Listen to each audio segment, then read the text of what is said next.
Reading with your kids. Hola, ni hao, konnichiwa, assalamu alaikum, shalom, mahaba, moni moli wanji, namaste, jambo, bienvenidos. Hi, my name is Jedley, and this is the Reading with Your Kids podcast. We're coming to you from the beautiful neighborhood of Reedville in the southwest corner of Boston, Massachusetts. We're so delighted and so honored that you're joining us in our mission to help families grow closer through reading. Please be sure to subscribe to the show on the iHeartRadio app, on Amazon Music, Spotify, Apple Podcasts, Google Podcasts, Himalaya, Ghana, Stitcher Radio, wherever you find your podcast. Our guest today is coming to us from Vancouver in British Columbia, Canada. Her name is Mahtab Narsimhan, and she is here to celebrate Valley of the Rats. Before we invite our guest into the studio, we want to let you know that this episode of the Reading with Your Kids podcast is brought to you by The Adventures of Harry and Friends, the wonderful picture book series by Sarah Tucker. Hey, does your child take responsibility for their mistakes? Do they blame others, or worse, do they lie? What should a parent do? Well, one thing you can do is to pick up your copy of What Should I Do? This is a great book that helps parents like you teach their children to make better choices. It's book number 7 in the Adventure of Harry and Friends series. And you can find book number 7 along with the other 6 books in the series by going to theadventuresofharryandfriends.com. The books are also available on Amazon. This is a really wonderful series of books that will inspire your kids' imagination, help them develop their moral compass, set positive examples both visually and verbally, and prepare them for real life's challenges. Get your copies today. It's The Adventures of Harry and Friends. Join us right now from Vancouver, British Columbia, in the lovely nation of Canada. Our guest is here today to celebrate her brand new middle grade book. It's called Valley of the Rats. Please welcome to the show, Mahtab Narsimhan. Mahtab, how are you? Wonderful. Thank you for having me, Jed. I'm excited to have you on. Excited that I hope I pronounced your name right. Perfect. It was absolutely perfect. Wonderful. I can't wait to hear about Valley of the Rats. The title is very intriguing. Mm-hmm. It is. And I can tell you a little bit about the book. I mean, the inspiration for this book came from a documentary that I saw, a National Geographic documentary about the Karni Mara temple in Rajasthan. And what's weird about that temple is that it has about 15 to 20,000 black rats, and they are worshipped instead of feared or killed. And I found that really unusual because all around the world, whenever, you see a rat, it's considered synonymous with plague or, disease and stuff like that. But here in India, in this Karni Mara temple, the rats are worshipped and, tourists from all over the world come to see it. And I found that horrifying and fascinating at the same time. And I figured, okay, here's a little spark for a book. And then I've also seen another PBS documentary about a place, Mizoram in India, where every 50 years there is, there's a grove of bamboos, huge grove of bamboos which flower. And once they do, they attract rats. And once that is done, the crops, the rats, once they run out of the food, they start attacking the crops. And somehow those two ideas, melded together to make this fantastical novel, which is called Valley of the Rats. And there is, of course, a little bit of magical realism in there and lots of imagination. Wow. I completely agree with you. The idea of that temple is both horrifying and fascinating. Any idea how that came to be, how that's the one place in the world where people are like, yeah, we kind of dig the rats? Well, you know what?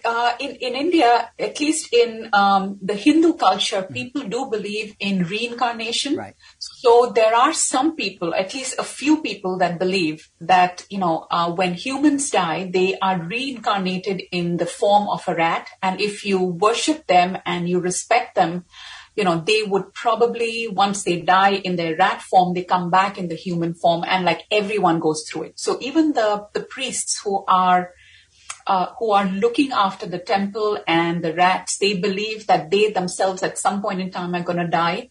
They will come back to life as a rat. And then once they have, completed life as a rat, they come back as a human. So it's kind of this whole cycle of life and birth and death and, being reborn.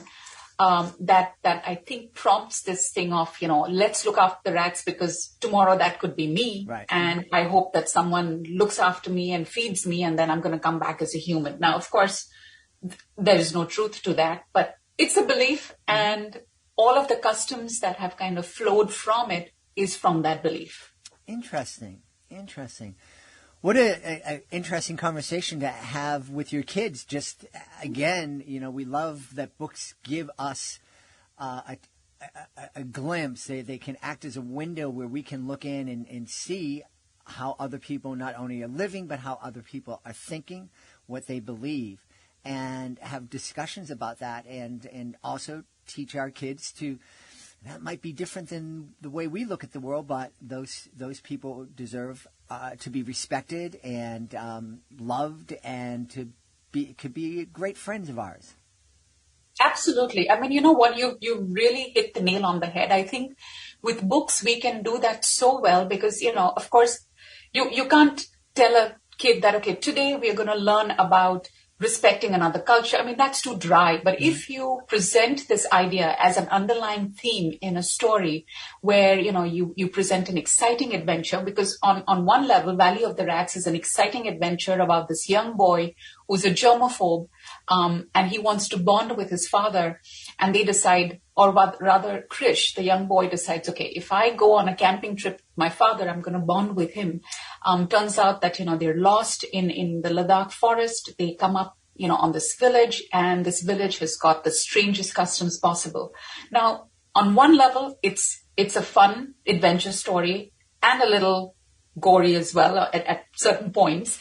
But then it also prompts a deeper discussion into the relationship between Krish and his father as things start to go south and, the situation becomes more and more dangerous.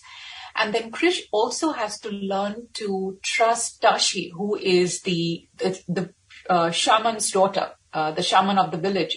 His daughter had, he has to start to learn to trust her to get the help that he needs. So all of these will prompt discussions about, even if someone's different from you, even if their customs are different from you, can you actually reach out for help? Can you actually trust them? And I think more now than ever, like given the zeitgeist of it's really important for people to look more for similarities than differences. Mm-hmm. And how better to do that except through a medium of a story and let kids discuss it and understand that, I think. Yeah. I think that's so very important, and that's one reason books are so important in our lives and in our kids' lives. This whole idea of learning through story. It's something that humans have been doing throughout history.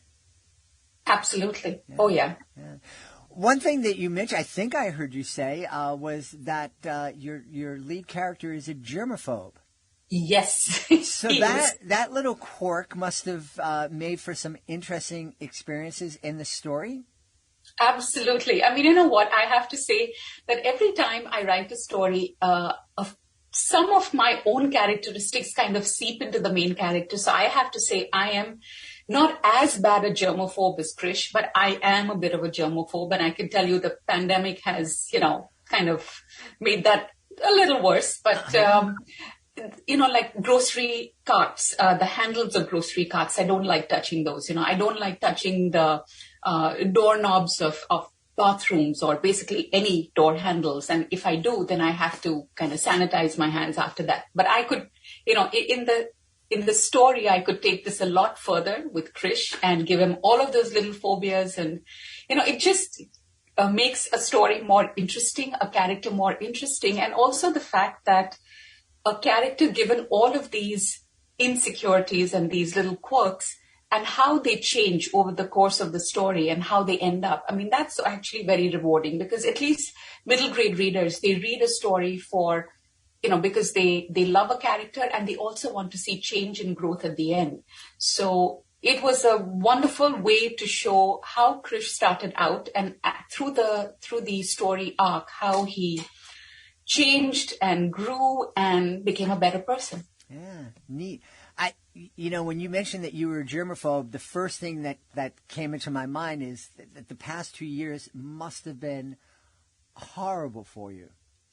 Well, luckily, I mean, yeah, definitely there was more anxiety. But the good part was I'm in a part of Vancouver where I could isolate pretty well without getting in touch with a lot of people. We took all the necessary precautions, and things were okay. But yes, it was definitely scarier. It was definitely anxiety, popping out all the time when I had to go to a grocery store to kind of get groceries, and I'd have a lot of stuff just delivered and sanitize it. And, I think a grocery run would take about 3 or 4 hours to get done, because, you go there, you get it, then you let it sit, then you wipe each and everything, and you throw out the cartons, and then you put it away. And yes, it was not a fun time, and I'm so glad that now I still wash a lot of the fruits and vegetables, mm-hmm. but at least some of the stuff I can just put it away without spending a lot of time sanitizing every surface. Mm-hmm, mm-hmm. Yes, I remember, coming home, and my beautiful wife would have the wipes out, and it's like, take off your shoes, take off your clothes, change out there, we're gonna wipe this down. Thank goodness things are getting better, hopefully. Yes, they are. You mentioned how your character changes and how middle grade readers love seeing that. Do you think that they love seeing that change because they're either consciously or unconsciously aware of the fact that they are changing so much? That is an interesting question, because a character changing in a story is a lot quicker than, someone reading a book and going through that change. But I think kids get to explore so many different situations through the medium of a story, whether it's fear or anger or frustration, isolation, and, the whole gamut of emotions. But they also, by following the main character and seeing what the main character does, they get a lot of inspiration from there. They get a lot of strength and courage from there. So they may not change immediately, but they also know the tools. They kind of gather what is the best way to deal with a difficult situation, what tools they have at their disposal, what can they do to make a situation better, whether it is reaching out to someone for help, discussing it with an adult, they learn how to deal with problems in a very safe environment. Mm-hmm. So, and especially like this is kind of a scary horror story in a very, middle grade format. Sure. So it's not too scary, but, having gone through that situation in a safe environment, they know how to deal with it, and they come out stronger on the other side. So mm-hmm. there is a bit of change in the sense that they learn how to deal with certain situations. Mm-hmm. Mm-hmm. The other topic that you mentioned is the relationship between the character and the dad. Mm-hmm. And I think that's another thing that so many kids at this age struggle with, whether it's I need to get away from my parents because they're smothering me, they don't give me any space, or I don't have a parent, I only have one parent, or that parent is absent. And I think that, again, especially at this age, that parental relationship can be so difficult for so many different reasons for kids. Yeah, that's absolutely true. And I think sometimes it's even more so when you have a parent who's constantly comparing you with someone else. I think we've all faced that at some point or the other. We are always compared with, X, Y, or Z. They've done that. Why can't you do it? Or, they've got such good marks. Why don't you get it? So I think there's a lot of pressure on the kids right now. And I was also exploring this relationship where you can still be yourself, without disrespecting your parents. I mean, even if they're smothering you, even if they're wrong, like in so many situations with Krish, who's the main character, and Kabir, who's his dad. Kabir is kind of a strong, overbearing, confident kind of a dad who knows everything, and he's also harboring a secret. And Krish has to kind of navigate that entire stuff, navigate all the emotions that he feels from having his dad not listen to him, comparing him constantly with his cousin, who's a lot better than he is, and still managing to hold his ground without being disrespectful, and having the father, kind of come a full circle to realizing maybe I should listen to my son. Mm-hmm. So, I'm not saying that this is going to work in every situation, but I think that kids from this what they can take away is that you can still hold your ground without throwing a tantrum, without having a meltdown, without being disrespectful, just stating what you feel or what you think is right, and then kind of, going through the motions and making sure that people can hear you. Mm-hmm. I think that's one of the most important lessons a kid can learn. I think it's also a really important lesson for parents to learn. Mm-hmm. Absolutely. Because I think the first time your kid disagrees with you, whether it's respectfully or with a tantrum, it's kind of a slap in the face for a lot of parents. Like, wait, yeah, I wanted you to grow up and have a mind of your own, but I wasn't quite ready for it yet. Yeah. Oh, yeah. I mean, it's always a surprise, right? I mean, up to a certain point, at least till they reach, I would say 11 or 12. I mean, you're the center of the universe, and everything is followed without question. But I truly believe that if kids have opinions, if they become independent, then you have done your job well. Like, it's only when kids are completely dependent on you, and as they're growing up, that's actually a scary thing, because that means what happens when you're not around to take care of them. So I actually feel that if kids have their own opinions, if they're independent thinkers, that's actually a good thing. But of course, they still do need parental supervision. And I think anytime there's a disagreement, a discussion is warranted. Mm-hmm. Not like my way or the highway, but it's like, why do you feel this way? Mm-hmm. Or, let's discuss it. And of course, parents have more experience to be able to guide the kids in understanding what is right and wrong. But sometimes they're not right. Sometimes it's the kids who are right. I mean, they face situations in school every day where the parents are not there. And I think what is important to take away from the story is that kids should also be heard. They should not be dismissed just because they are kids and they don't have their world experience and they're too young.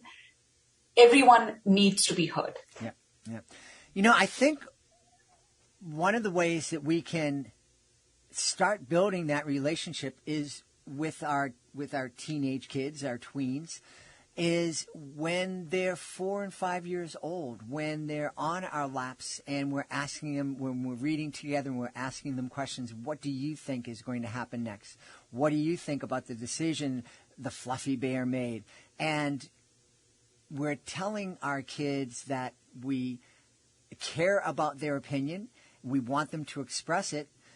And we're also starting ourselves to feel comfortable with the fact that our kids see the world in a different way, and that's not necessarily terrible. Absolutely. You know what, Jed? That's so important. In fact, even 4 and 5 is fine. I would start kids you've got board books, mm-hmm. which the very young kids can read and, just turn the pages. And even if they're not able to communicate with you, I think books at a very early age, or kids being read to at a very early age, is just so important, because they just start hearing more things, they start seeing more pictures, and books literally are, they're windows, they're mirrors, and they're even sliding doors where mm-hmm. kids can, easily move into another situation, into a different culture, and start asking questions. So I think, as soon as you can start kids reading or read to them, get started, because it's just so important. And I think the sooner you make kids aware that there are people who look and behave like you, but then there are so many other people that don't. But that does not mean that, you only look at the differences. Start looking at the similarities. See how well you guys connect. And that's the important thing, because, once you start early with that generation is going to grow up to be more empathetic, more tolerant, more accepting than the way we grew up. And I think that's really important. Very, very important. I also love that this book is set in India because I think it gives India is one of those places we're all aware of India, but we're just aware that it's there. And we might know certain things, but India is this vast, very diverse world and nation. And this is giving us a glimpse into one aspect of that very diverse culture. Absolutely. And you know what? Of course, having come from India, I would say most of my books have been set there. I'm trying to change that up because my next trilogy is going to be set on Mars and I've never been there. So that's going to be a challenge. But, I love writing about, of course, India because it's an easy setting for me. And I love including sensory details. So, all I have to do is close my eyes and I can see and smell and hear and, taste all of India. So it's so much easier. But I also think that when someone comes from a particular place and they're able to describe it authentically, you really immerse the reader into the story. So much more than someone who's just kind of passing through as a tourist. And I think one of the biggest compliments I've gotten after, people have read my books is like, I wanted to visit India. I wanted to go eat an Indian meal or something like that. So, I think I've done my job if someone really gets the flavor and the essence of India. And of course, this one, Valley of the Rats, was set in a totally imaginary village of Indore, which was completely made up. But of course, a lot of the aspects of that was from research of the Nepali culture and what they eat and stuff like that. So there is a little bit of truth in it and a lot of made up stuff. Yeah. I'm curious, what's the thing that you miss most about India? I would say the food. I mean, it just tastes different. And I'm a self-proclaimed foodie. I love food. So each and every book of mine will have the most sumptuous meals. And sometimes I miss it because even though I can, cook Indian food pretty well, it just does not taste the same. And of course, I miss, I miss family. I miss, and I think I would say the simplicity of life back then, because I was growing up then and, I didn't have all of the responsibilities of an adult. So, I think sometimes I just think back to that life and miss that. But if I had to say one thing, food. All right. I miss that. That's really neat. I'm one of the things you have to promise me, if you find somebody who has visited Mars to do some research, let me know. I have to have them on the show. Absolutely. Absolutely. I will do that. Please tell us where we can go to find out more about Valley of the Rats. Well, you can go to my website, which is www.mahtabnarsimhan.com, or you can go to my publisher's website, which is dcbyoungreaders.com. And you should be able to find that, or just Google us and you will find Valley of the Rats. Yeah. And we really encourage folks to support their local booksellers. So you can give your local bookseller a call and say, hey, do you have Valley of the Rats? And if they say no, just politely ask them to order it and it'll be there in just a day or two. That's great. Thank you so much, Jed. We've had a great time speaking to the author of Valley of the Rats, Mahtab Narsimhan. Thank you so much for being with us. And thanks for having me, Jed. Please be sure to join us for the next episode of the Reading with Your Kids podcast. Our guest will be Bonnie Bridgman. She'll be here to celebrate Clara Claus Saves Easter. That's the next episode of the podcast. Hey, if you are the author of a fantastic children's book, we would love to help you celebrate your book with the world. Being an author can be an awfully lonely experience sometimes, especially when it's time to go out and promote your book and market your book. And wait a minute, you didn't think you'd have to do all of that. Well, the reality is, if you're the author of a children's book, you are the CEO of your children's book, especially if you are a self-published or an independent published author, especially if you are published by a small publishing house. and even the authors from the big, ginormous publishing houses, they're the CEOs of their children's book as well. You know, you don't have to do everything you by yourself. We would love to help you. There are so many ways that we can help you celebrate your book. You can be a guest here on the podcast. Being a guest, it's fun, it's easy. It doesn't cost you a thing, and it gives you the chance to tell thousands of people about your fantastic book. How can you be a guest? Well, the first step is going to our website, readingwithyourkids.com, clicking on the author's Click Here button at the top of the page, and scrolling on down to Be a Guest. Hey, right under Be a Guest, there's a tab for our Certified Great Read program. If our panel of teachers, parents, and kids believe that your books are worthy of 4 or 5 out of 5 stars, it becomes a Certified Great Read. And with that status comes a number of really powerful tools that will help your book stand out from the thousands of books that are published every single month. That's not an exaggeration. There are literally thousands of books published every single month. You need help. Oh, and right underneath Certified Great Read, there's a tab for our monthly promotion program. We're really excited about this program. So many authors have benefited from it.